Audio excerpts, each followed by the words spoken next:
The following program is rated PG and may contain mature subject matter. Viewer discretion is advised.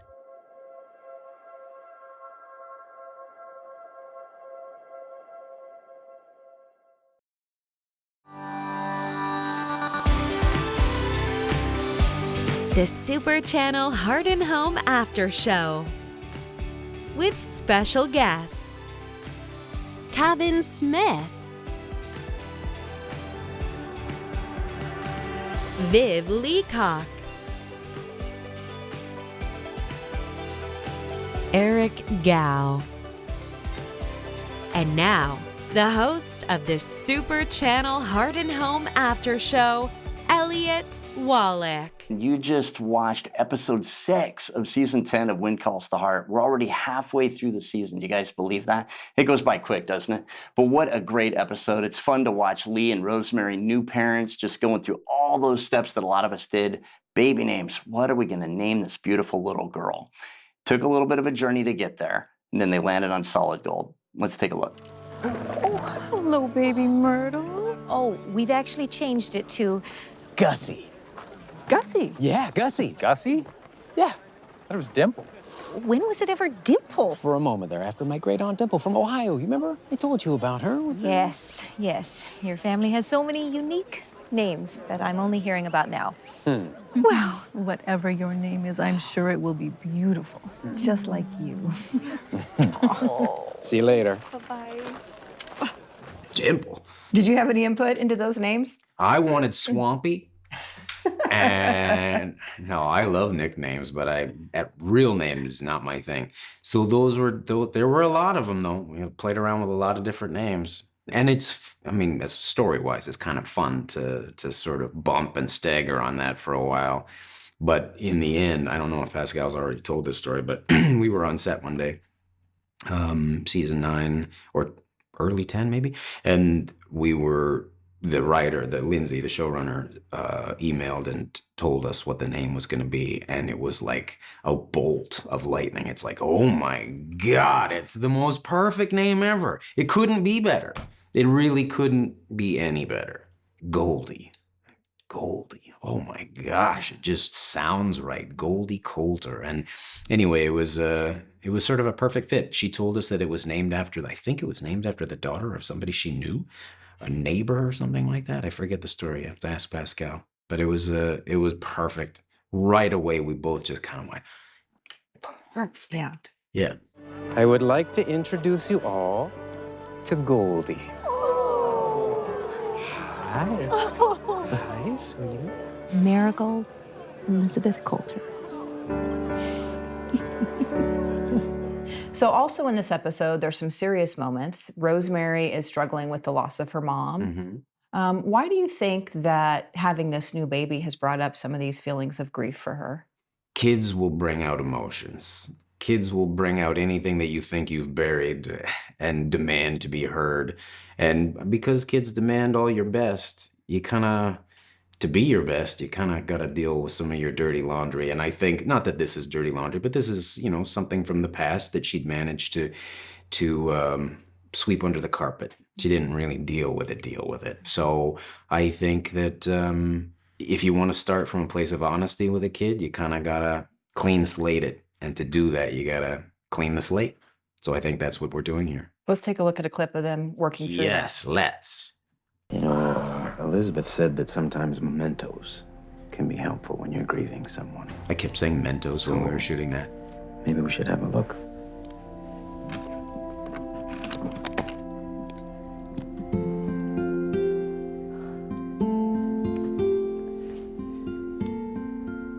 Hey, you don't have to if you don't want to. It's not just me that will want answers. Our daughter deserves to know who her grandmother was as well.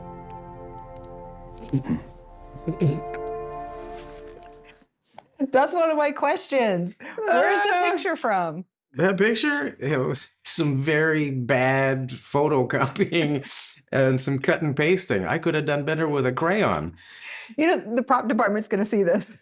Well, next time you need help, prop department, give me a crayon and I'll take over. That was horrible.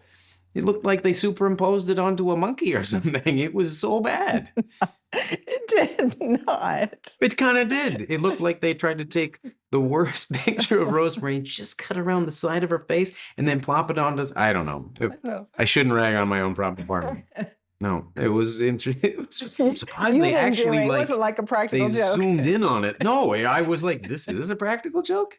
It feels like it should have been a practical joke. Yeah. Obviously, it's her. Yeah, it's Rosie. It's obviously Pascal, but I cut out and put onto something. I don't know what. Why do you think? I mean, this is obviously a very serious scene. Yeah. Yeah, I did. Yeah, good job. It was serious. Now it's seriously weird. Why do you think Lee is such a good support to her? He always seems to know the right thing to I think say. he's slightly afraid of her. No. That might be true. No, I think one of the things about these two over the years that has just been reinforced season after season is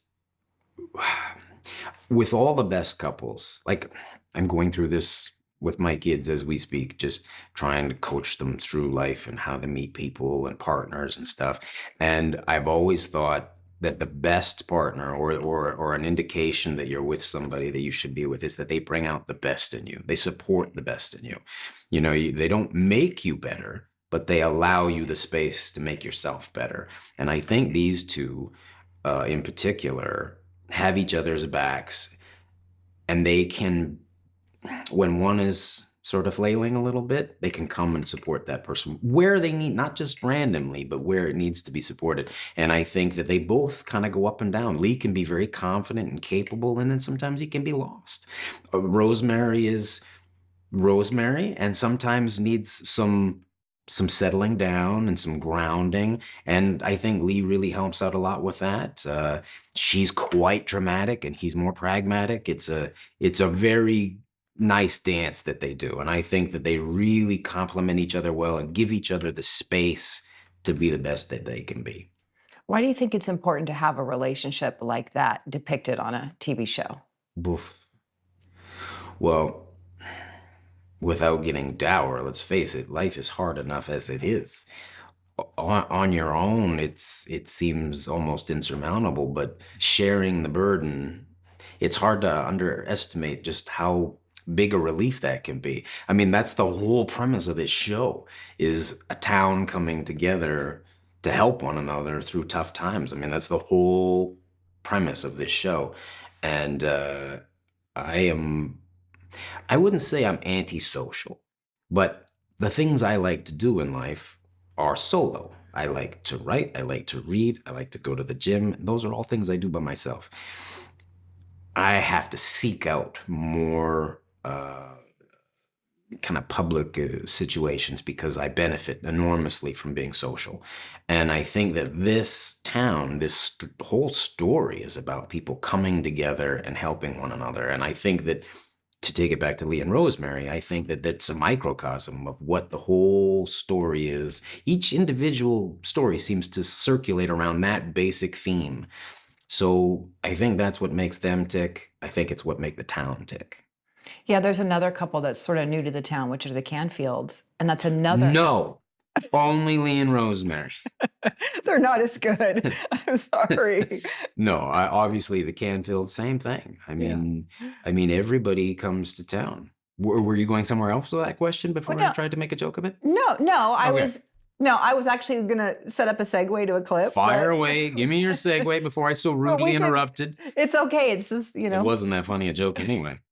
But, the Canfields bring a lot to the town, too. And no.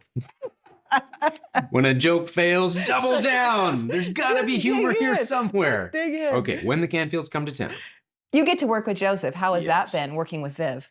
Well, I know Viv, and I have known Viv personally for quite a few years now. Viv is one of those guys that everybody knows. Everybody knows Viv. Everybody likes Viv. I've never met anybody anywhere who has a bad thing to say about him. Not even a remotely bad thing to say about him. So he's one of those guys that shows up and everybody likes. And as soon as I found out he was going to be on the show, I was very happy because he is anytime new people come onto the show, you wonder how they'll fit because we have a little tight family here and everybody has their little place and everybody knows how to deal with one another. And when a new character comes on, you're kind of like, ugh, is this gonna upset the soup? And as soon as we found out it was Viv, you're like, oh, no, Viv is great. Everybody loves him. And he's so fun to be in scenes with. He's very light. He's got a lot of character. He's got a lot of personal charisma. And he and I, in between scenes, talk a lot of smack. So he's great. And one of the other thing is, ever since he showed up, we keep going, the two of us keep going to the writers and saying, please give Lee and Joseph more things together, because I think there's a budding, bromance there. Well, it's the little things that help us feel close to those we've lost. Does Rosemary have anything from her mother? When her father passed, the executor sent us a trunk that was her mother's. But Rosemary wouldn't open it. She wouldn't even crack the seal. In fact, before the baby was born, she had me get rid of it.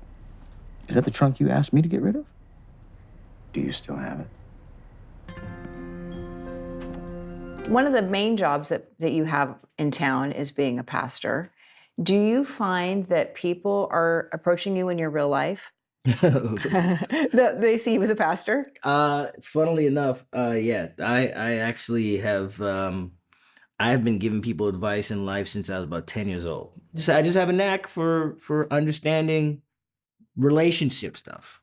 Anybody's got a relationship issue, talk to me. We'll sort our way through it. So I've been doing that since I was 10, and I was like a matchmaker in high school. Like my brother and his wife, I got them together. Like I can see when people like each other and when they should be together and stuff like that. I love it because it's what I do, but I really just get it. Do you think that helps you in your role with Joseph? Because you already have that innate ability. Yeah. It's like I'm comfortable in the role. I mean, to be honest, this is Hallmark pays me to act on this show. I'm not really acting on this show. Thank you, Hallmark. But no, yeah, like I was told when I was a kid that I should have been a pastor. I used to carry a Bible around when I was small, and there's a crazy story behind that. I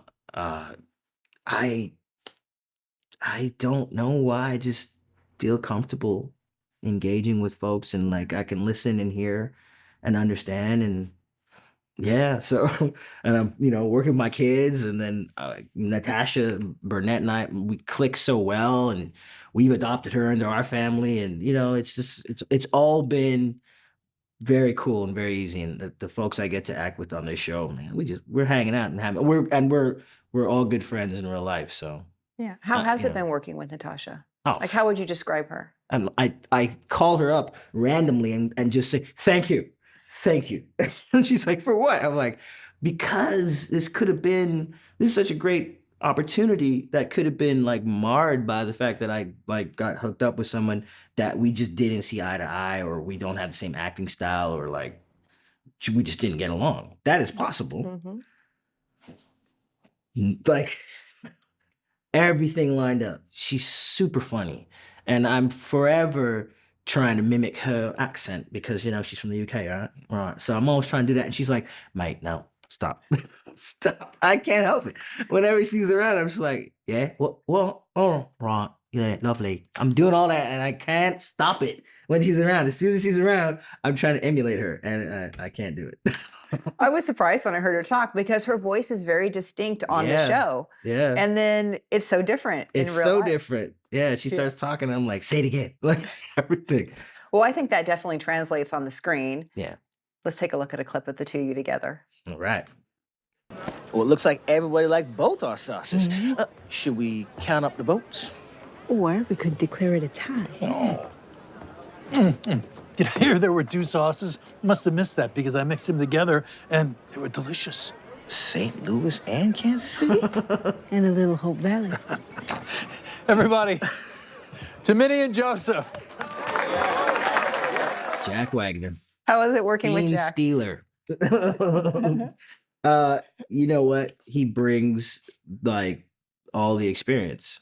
He has all of it. Everybody is, we all grew up watching Jack do his thing, so he's really smart when it comes to efficiency. He knows, angle your body this way. Look at this, he put the camera there. He should direct a ton. And I'm surprised that he doesn't. But like, he really knows what he's doing, man. Years and years and years and years of doing this craft. He's got it dialed in. He's got him and Martin. Martin knows where to stand. So when you swing the camera around, it's like, oh, he's done already? Yeah, he knows exactly where to be. He's smart. These guys, man. It's great working with them. It was fun to see him in that scene when tasting the sauces, and he combined the two sauces. Yeah. Do you think that was a metaphor for for Minnie and Joseph, better together? Oh, definitely. Yeah. Definitely. It's like, we can't argue about who's better when you're talking about being together. It's like, yes, individually, yes, this person has this attribute and this person has this attribute, but together, come on, we're amazing. When you do a big scene like that, I don't know if everybody is actually there when you're shooting your part of it, but does it change your performance at all? Or is it more fun when there's more people in the scene? Yeah, we, there's always like a peanut gallery, especially if Kevin's around. He's going to be commenting, always commenting. If Kevin and I are doing a scene together and we start laughing, that's for real. Like the characters weren't laughing, we were laughing because we just crack each other up. What are you two doing? Nothing. I will remind you of your pastoral duties to tell the truth. Are you trying to sway the jury? But, Mama, didn't you let Florence and Molly taste the... Oh, but as there wasn't a rule, no harm done. Yeah, I think I'm gonna get going. Joseph, good luck. Bye. Yeah. Yeah, it almost seems like we weren't even shooting. That's kind of the dynamic when we're shooting anyway. Not shooting. Yeah, I was going to say, how fun was that? Yeah, it's super fun. He and I get along great. Interestingly enough, in that scene, we had a fly issue. You can't see them because they take them out in CGI, but having sweets out like that and tasting different things, flies were everywhere. It was really hard to keep a straight face because flies were landing on our face all the time. When you're doing a scene like that and you have to eat food, what does the prop department give you? Is it actually good? Our prop department has sort of learned over the years that I'm not going to eat whatever it is. I'll play with it, but I generally speaking don't. I learned my lesson a long time ago on 2 occasions. One time I had to eat a steak and it turned out that it was off and I got food poisoning very badly. Another scene, which was more fun, I was shooting a movie in New Zealand and I was supposed to come into this bar, sit down at a bar, have a conversation. I'm upset and I down a beer. So they changed the kegs over to a non-alcoholized beer and we rehearsed it and then we shot it and I chugged this beer. I'm not much of a drinker. And I got to the end of the beer, I'm like, what kind of beer is this? This is like 0.5 beer. And they're like, yeah, we switched it over. This is the stuff. So I read it. I'm like, okay, great. Well, all right, fine. I guess maybe it's just the oxygen going in because I chugged a whole pint of beer. And so we did another take. I'm like, I'm not sure if this is dealing like it's beer. But by that point, I was like, this is fun. Yeah, let's just keep shooting. We shot 6 takes. And then I found out that they switched out the wrong keg. So I was drinking beer, and I had chugged 6 beer in the space of about 15 minutes. And I was lit. So for the rest of the day, I was done. I went back to my trailer, and I just slept for the rest of the day, and they wrote me out the rest of that afternoon. Anyway, I have learned from previous experience, I try to avoid eating if at all possible. Play around with the food on the table, maybe feed it to other people, but try not to put it in my own mouth. What are you drinking in the saloon? It can be anything. Iced tea for liquor, if it's scotch or whiskey, like sarsaparillas and sodas and TT and all sorts of things. Sometimes there's fake beer. What do you think of that makeover that they did in there? It's so funny. I didn't notice. Is that bad? Well, a little. I think it's bad. It's probably bad. It's probably me getting really old. And I'm like, hey, if I'm inside a room, it's good enough. Like, yeah, this looks exactly the same to me. I don't even know what room we're in right now. This is the judge's office. The judge's office. We have a judge? Or Who's the mayor. Judge? Yeah. Who's the judge? Bill. Bill? Yeah. Who's Bill? Oh, it's the top. I'm good at this Like, game. you got me. Yeah. Yeah. Well, thank you for joining me to talk about episode 6. You're welcome. Am I coming back for more? I hope so. I feel like I'm not done. You're not. I didn't think I was done. Willing. You don't pull out 3 cameras for 2 episodes. I'm expected to do more. That's right. Thank you. You're very welcome. Believe it or not, I think we've interviewed Cavan just almost every year since 2015, and it took us a few years to finally be able to interview Viv with COVID and everything else. But first year, right out of the box, we were able to interview Eric Gauss, a super nice guy. Tiffany sat him down, you know him better as Edwin, the big fan of the hot springs. Mr. Hickam, how are we supposed to swim when everyone else is here? Will you children keep it down? Some of us are trying to enjoy the experience. Well, maybe you better come back later. We have to go to school.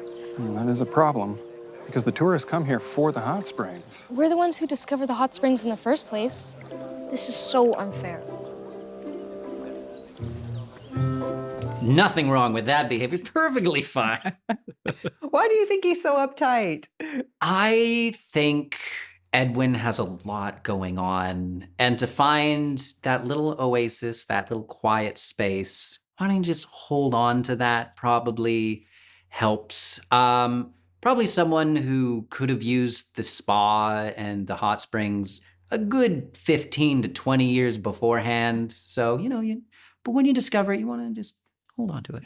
So he's a tourist in town, but Yes. he's kind of laid claim to the hot springs now and has caused a problem for the kids. What do you think about that storyline of having to resolve this issue with the kids? Well, I think all the kid-centric plots are always a delight. It's that whole other side of Hope Valley. I mean, everyone's very protective about the hot springs from what I've seen in the earlier episode. I mean, Jack is very protective and everyone is sort of laying claim to the hot springs there. So to open it up to that, seeing Hope Valley sort of spread its borders a bit, to see that outside world, from what I've seen so far in the series, seeing how Hope Valley is such a strong community itself and everyone gets along. Yeah, what begins to happen as people from this outside world start to creep in, and how do they become a part of Hope Valley as well? Maybe not as citizens, but as invited guests. Yeah, I'm glad they opened it up in this way because it does give us a lot more stories to tell and a lot more props, right? The tourists brought in a lot of visual entertainment. What did you think of the swimsuits that you had to wear? The swimsuits are brilliant. The costume department killed it in that sense. I remember doing the first fitting, and it was one of those things where you try it on, you're like, oh, this is fantastic. I would not wear this to a pool myself, but I wear this to a pool in Hope Valley, and you're gonna fit right in. How was it working with the kids? They're so wonderful. Actually, Billy, I played his dad in a short film that we shot just before the pandemic. So it was one of those, anytime you arrive on set, especially on a show you've never worked on, it's kind of that high school experience where like, oh, I hope everyone likes me and like, I hope we get along. But it's seeing those friendly faces where, like, for example, Sarah, I went to school with. Barbara, I worked with during school. And then Billy's like, oh, there's my son from a year ago. They're all so kind. Jada, I remember at one point we were shooting, I was in one hot tub, she was another, and we're just talking about like, oh, so how's school? How's like, I do teaching. So, and then like finding out like, she's really into pirate literature and all of these other things. Like, oh, the kids are also great because they will tell you what's currently cool, which I am entirely out of touch with. Probably the thing I most have in common with my character on the show is I do not know what's cool and what is hip with the kids. And, you learn so much being around them.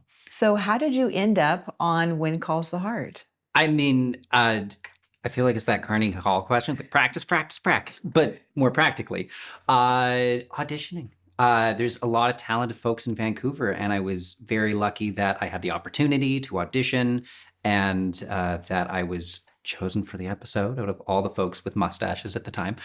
Was that the requirement? Must have mustache? Actually, I feel like it wasn't in the audition, but it was one of those, I was between facial hairs and I had the rest of it. And I was like, no, I feel like Edwin Mitchell, let's go mustache, and then wore a one piece. I wore my bicycle bib for the audition, and in lieu of an old-timey bathing suit, which I don't own.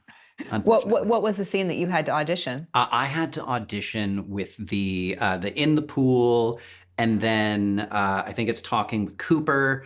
That was one of the scenes, and I think there was another scene in the cafe as well. So there was just like 2 or 3, I want to say. How did you feel when you finished? Did you feel like, yes? It was one of those ones where I felt good about it at the end. I feel like all actors are self-deprecating. It's like, but it was a good one. I had fun. It was a lot of fun doing it. I did it at home. Everything's self-tapes right now. So it was had the ridiculous outfit.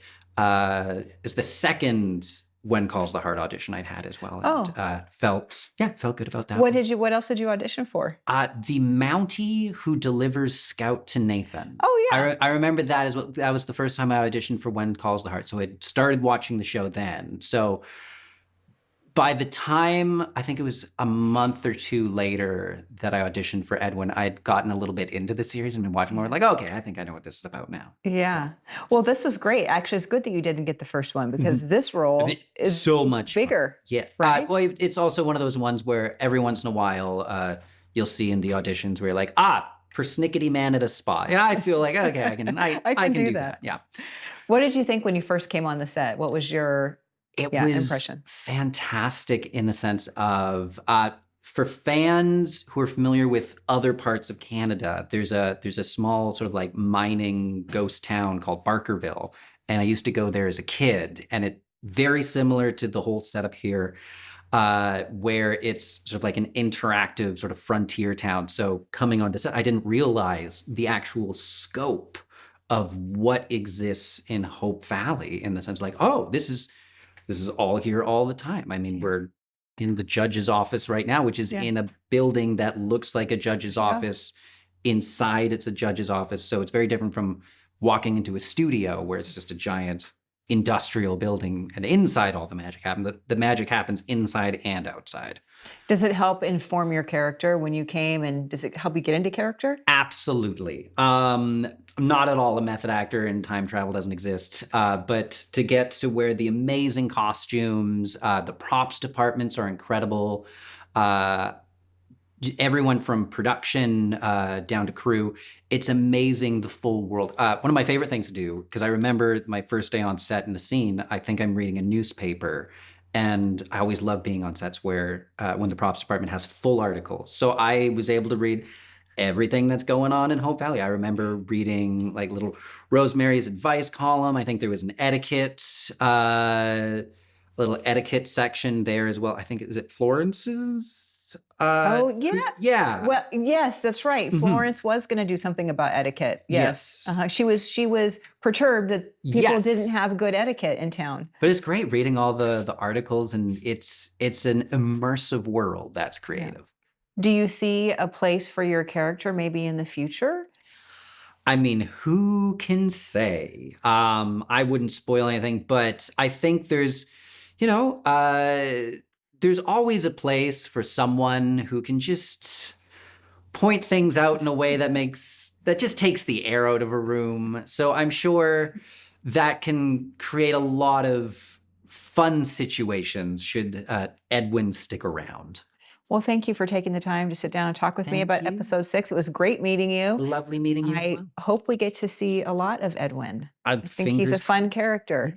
Thank you so much. Thank you. Thank you so much for tuning in to the Super Channel Heart and Home After Show. That completes our program. So much more to come, so much more to learn about how they made this phenomenal television show. And we'll see you next time on the Super Channel Heart and Home After Show.